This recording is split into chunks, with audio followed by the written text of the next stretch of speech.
Friends, మనం గతంలో మన ఛానల్లో దివ్యాంగ్ పీపుల్ ఆన్లైన్లో కన్సెషన్ సర్టిఫికేట్ అంటే ఆన్లైన్లో ట్రైన్ టికెట్ బుక్ చేసుకునే సర్టిఫికేట్ ఏదైతే ఉందో అది చేసుకోవచ్చా లేదా అన్నది అది మనం వీడియో చేసాము.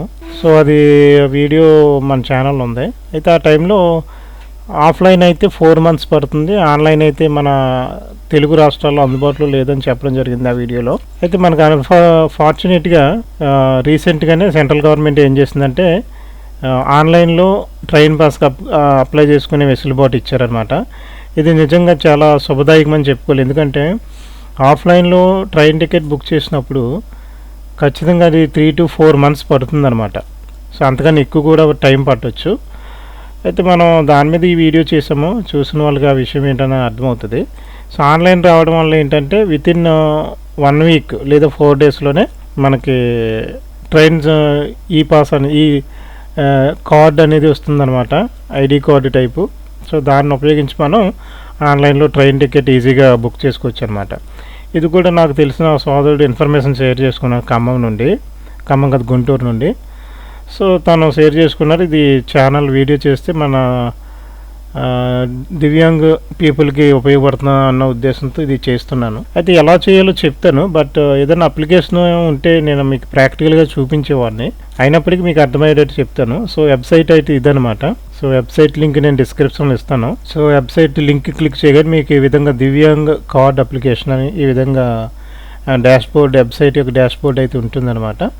సో ఆల్రెడీ రిజిస్టర్ అయిన వాళ్ళు మొబైల్ నెంబరు అలాగే ఓటీపీ ద్వారా లాగిన్ అవ్వచ్చు అనమాట.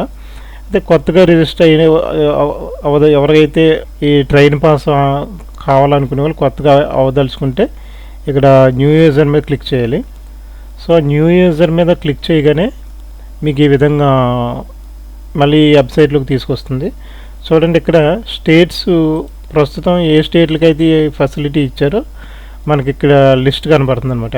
వాస్తవానికి ఇది ఒక పైలట్ లాంచ్ కింద చేశారనమాట.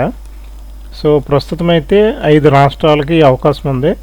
అది కూడా ఆయా రాష్ట్రాల్లో కొన్ని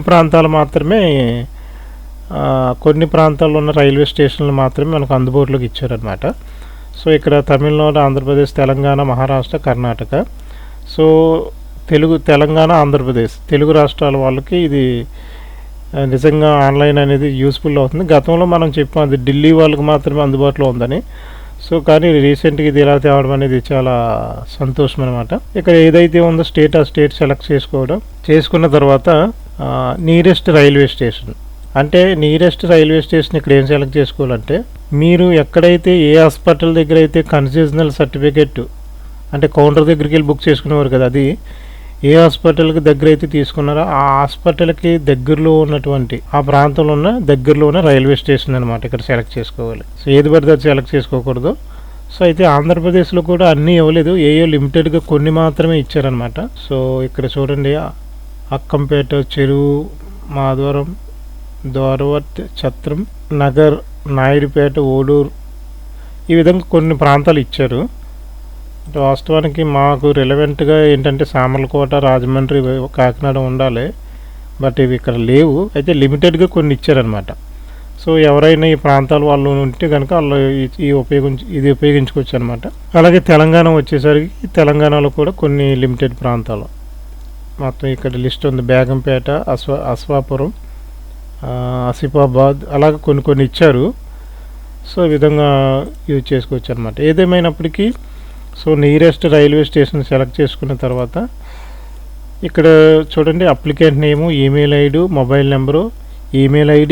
నెంబరు, ఓటీపీ ద్వారా చేసుకోవచ్చు. ఇక్కడ చూడండి, డిసేబిలిటీ అనేది ఏమి ఇచ్చారు ఒకసారి చూద్దాం. మొత్తం ఇక్కడ 4 categories ఇచ్చారన్నమాట. Visual impairment with total absence of sight, అలాగే intellectual disability, hearing and speech అని ఇచ్చాడు. Next physical disability or paraplegic person అని ఇచ్చారు. నాకు తెలిసి ఫిజికల్ డిసేబిలిటీ అనేది ఓహెచ్లోకి వస్తుంది అనుకుంటాను. సో ఇది కొంచెం మీరు పరీక్షించి ఇది ఇక్కడ ఇవ్వబడిన ఆప్షన్స్ని చూస్ చేసుకోండి. సో ఓహెచ్ అని స్పెసిఫిక్గా ఇవ్వలేదు, ఫిజికల్ డిసేబిలిటీ అని ఇచ్చాడు. సో ఏ డిసేబిలిటీ ఉంటుందో అది సెలెక్ట్ చేసుకుంటాం. ఇక్కడ మేల్ అయితే మేల్, ఫీమేల్ అయితే ఫీమేల్ సెలెక్ట్ చేసుకున్న తర్వాత మనకి ఇక్కడ చూడండి ఇంకో ఆప్షన్ కూడా ఇచ్చాడు, ఐడెంటిటీ వెరిఫికేషన్ విత్ ఆధార్. అంటే ఇది కూడా ఆధార్తో కూడా వెరిఫై చేసుకోవచ్చు. ఇది ఒకవేళ మ్యాండటరీ అని ఏం కాదు, అదే చెప్తున్నారు వాళ్ళు కూడా. సో వెరిఫై చేసుకోవాలంటే మీరు ఆధార్ నెంబర్ జస్ట్ ఇది టిక్ చేసి ఇక్కడ అది డ్రాగ్ చేసి ఆ విధంగా ఇక్కడ టిక్ చేస్తే కనుక సో ఆధార్లో ఉన్నట్టు ఎలాగ ఉందో పేరు అలాగే చూస్తాం. ఇక్కడ ఆధార్ నెంబర్ ఎంటర్ చేయగానే మొబైల్ నెంబర్కి ఓటీపీ వస్తుంది, ఈమెయిల్ అలాగే మొబైల్ నెంబరు. అంటే నెంబర్స్ జస్ట్ ఎంటర్ చేయగానే మీకు ఓటీపీ వచ్చేస్తుంది. ఇక్కడ కూడా ఆధార్ నెంబర్ ఎంటర్ చేయగానే వస్తుంది. మీరు జాగ్రత్తగా ఆధార్ నెంబర్కి సంబంధించిన ఓటీపీ దీంట్లో, మొబైల్ నెంబర్కి సంబంధించిన ఓటీపీ మొబైల్ నెంబర్ దాంట్లో మీరు ఎంటర్ చేసి వెళ్ళవలసి వస్తుంది అన్నమాట. సో ఆధార్తో ఒకవేళ వెరిఫై చేసుకుంటే కనుక అది మీరు ఆ విధంగా చేయాలి. లేదు అనుకుంటే just application name, email ID, mobile number ఇవి చేసి మీరు ఈ అప్లికేషన్ ఫర్దర్ ప్రాసెస్కి వెళ్ళొచ్చు అనమాట. సో ప్రజెంట్ మన దగ్గర అప్లికేషన్ ఏమి లేదు, లేకపోతే మీకు అది ప్రాక్టికల్గా నేను అప్లై చేసి చూపించేవాడిని. సో ఇది అయిన తర్వాత చూడండి వాళ్ళు మాన్యువల్ కూడా ఇచ్చారు. సో ఆ మాన్యువల్ కూడా మీకు చూపిస్తాను ఒకసారి. చూడండి మాన్యువల్ సేమ్ ఇదే మనం చెప్పినట్టే ఇచ్చారు. ఇక్కడ చూడండి ఇక్కడ కొన్ని కండిషన్లు ఇచ్చారు. So while creating the user it is required that state and nearest railway station. చెప్పాను కదండి, ఖచ్చితంగా మీ స్టేటు దగ్గరలో ఉన్న రైల్వే స్టేషన్, అది కూడా మీ హాస్పిటల్కి చూడండి అది కూడా station which is nearest the certificate issuing hospital. ఎవరైతే ఏ హాస్పిటల్ అయితే సర్టిఫికేట్ ఇష్యూ చేస్తుందో దానికి దగ్గరలో ఉన్న నియరెస్ట్ రైల్వే స్టేషన్ అనమాట. మరలా మీరు హాస్పిటల్ ఒక జిల్లా, రైల్వే స్టేషన్ వేరే అయితే వాళ్ళు యాక్సెప్ట్ చేయరు ఖచ్చితంగా. ఉదాహరణకి మీది నల్గొండ జిల్లా అనుకుందాం, మీరు అదే హాస్పిటల్లో నల్గొండ జిల్లా హాస్పిటల్లో చూపించుకుని ఆ నల్గొండ జిల్లా పరిధిలో ఉన్న నియరెస్ట్ రైల్వే స్టేషన్ ఏదైతే ఉంటుందో చూసుకోవాలన్నమాట.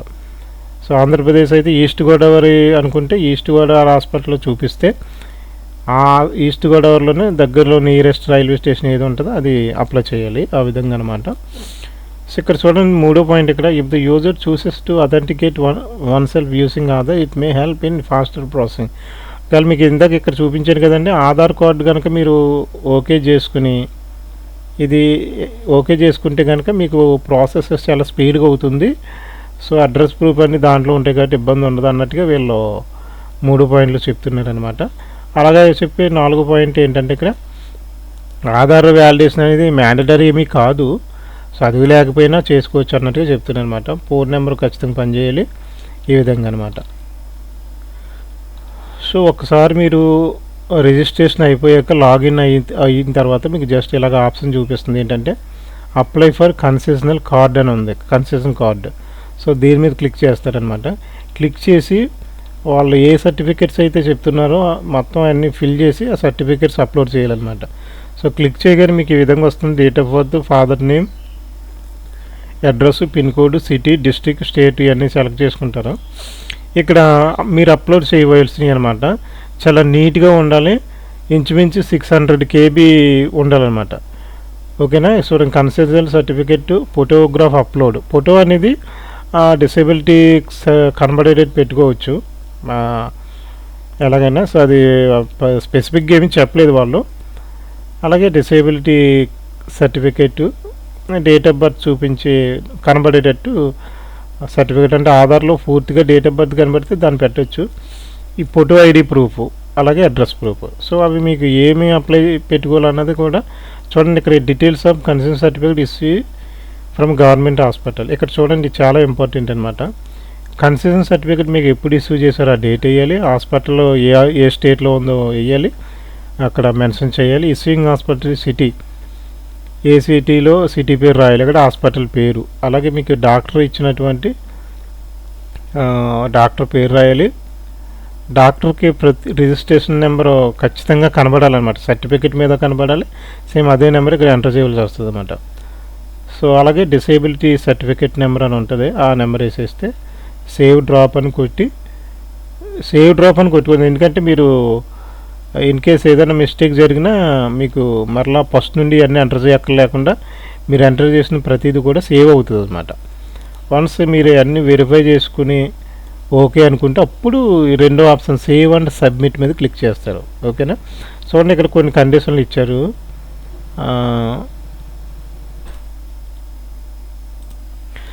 సో ఫ్రెండ్స్, ఇది అప్లై చేసినప్పుడు ఖచ్చితంగా సేవ్ అండ్ సబ్మిట్ అన్ని చేసిన తర్వాత కొన్ని పాయింట్లు ఇచ్చారు, అవి ఒకసారి పరిశీలిద్దాం. ఖచ్చితంగా ఒకసారి మీరు సబ్మిట్ చేస్తారంటే మీ పేరు కానీ, ఫాదర్ నేమ్ కానీ, డేట్ ఆఫ్ బర్త్ కానీ, జెండర్ కానీ అసలు ఏం మార్చుకోవడానికి ఉండదు. అదే ఇక్కడ అదే అంటున్నారన్నమాట. So card holder are not allowed to be changed once card is issued అని ఉంది. ఎందుకు పాయింట్ చూడండి, ఇక్కడ the applicant is required to be ready with scanned copy. మీకు చెప్పాను కదా ఆల్రెడీ 600 KB, అంటే క్వాలిటీ చాలా బాగా కనపడాలన్నమాట. సో అవి ఉండాలి. ఇక్కడ డిసేబిలిటీ సర్టిఫికెట్, అలాగే railway concession certificate, passport size photo. ఇక్కడ డేట్ ఆఫ్ బర్త్కి కొన్ని సర్టిఫికెట్లు ఉన్నాయి, వాటిలో ఏది సబ్మిట్ చేసినా పర్లేదు. Pan card, voter card, birth certificate, passport, ఇలాగ ఏదైనా చేయొచ్చు. అలాగే ఫోటో ఐడి ప్రూఫ్, అంటే మన ఫోటో ఉన్న ఐడి ప్రూఫ్ సాధారణంగా ఏముంటుందంటే Aadhaar card, pan card, passport ఉంటాయి. వీటిలో ఏది సబ్మిట్ చేసినా పర్లేదు అనమాట. సో అడ్రస్ ప్రూఫ్ కింద మాత్రం ఆధార్ని సబ్మిట్ చేయొచ్చు. సో దాంట్లో ఫుల్గా అడ్రస్ ఉంటుంది కాబట్టి. ఇవన్నీ కూడా సెల్ఫ్ అటెస్టెడ్ సాఫ్ట్ కాపీ అనమాట. అన్నీ అంటే మీరే అది డిక్లేర్ చేసినట్టు సైన్ చేసి ఆ సర్టిఫికెట్ల మీద అప్లోడ్ చేయవలసి వస్తుంది అనమాట. సో ఈ విధంగా మీరు ఒకవేళ ఇక్కడ ఇంకోటి ఇచ్చాడు క్వరీ 17 పాయింట్ ఏంటంటే, for any grievances user may register their complaints at అని చెప్పి ఇది ఇచ్చారు. ఒకవేళ మీకు ఇంట్రెస్ట్ ఉంటే ఈ లింక్ ద్వారా మీరు ఏదైనా కంప్లైంట్ చేయొచ్చు. సో ఆ విధంగా మీరు అన్నీ ఫిల్ చేసిన తర్వాత మీకు కార్డ్ అనేది జనరేట్ అయిపోతుంది అనమాట. జస్ట్ అలాగే జనరేట్ అయిన తర్వాత జస్ట్ ఇక్కడ ప్రింట్ ఆప్షన్ ఉందా, ప్రింట్ ఆప్షన్ క్లిక్ చేయగానే ఈ విధంగా మీకు రైల్వే కార్డ్ అనేది వచ్చేస్తుంది అనమాట. సో అదే డిసేబిలిటీ ట్రైన్ పాస్ అని వచ్చిందండి. సో ఈ విధంగా వచ్చేస్తుంది. సో ఇది ఫ్రెండ్స్, ఇదైతే నిజంగా చాలా యూస్ఫుల్ అనమాట. ఎందుకంటే ఇదివరకు అయితే 3 to 4 months టైం పట్టేది. సో ఇది ఆన్లైన్ వచ్చింది కాబట్టి 4 daysలోనే వెంటనే అయిపోతుంది అనమాట. వితిన్ 2 daysలో కూడా అయిపోవచ్చు అనమాట. సో ఈ విధంగా మీరు అప్లై చేసుకోండి. సో ఈ ఇన్ఫర్మేషన్ అయితే మీకు చాలా యూస్ఫుల్ అవుతుందని నేను అనుకుంటున్నాను. సో దయచేసి ఇది మీ ఫ్రెండ్స్ అండ్ ఫ్యామిలీకి షేర్ చేయండి. So stay tune David web tech YouTube channel.